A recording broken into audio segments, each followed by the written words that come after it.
few years ago, I was sort of diagnosed with anxiety and depression. After that, I started seeking ways to get sort of a release really from sort of daily life. And I developed an obsession with online gambling.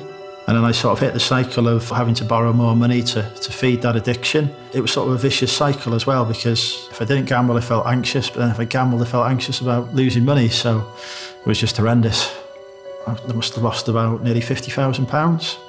I had one evening where I felt totally suicidal. I was like on the floor, almost sort of crying. And so I realised then that I had to do something. So I just started looking for help. And I realised that the Samaritans were still open at that point.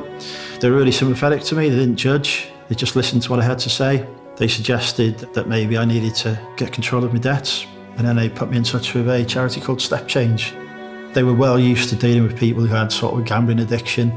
So they put me in touch with organisations like GamCare as well to get professional help with gambling. They just really helped me get a grip back on my finances. And now we're in a place where I'm just paying off that debt.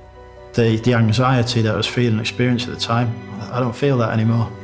And I've realised now that there's other people that I can help get through it as well. Don't be afraid to ask for help.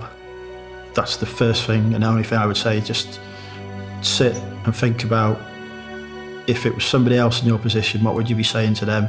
And just say that to yourself.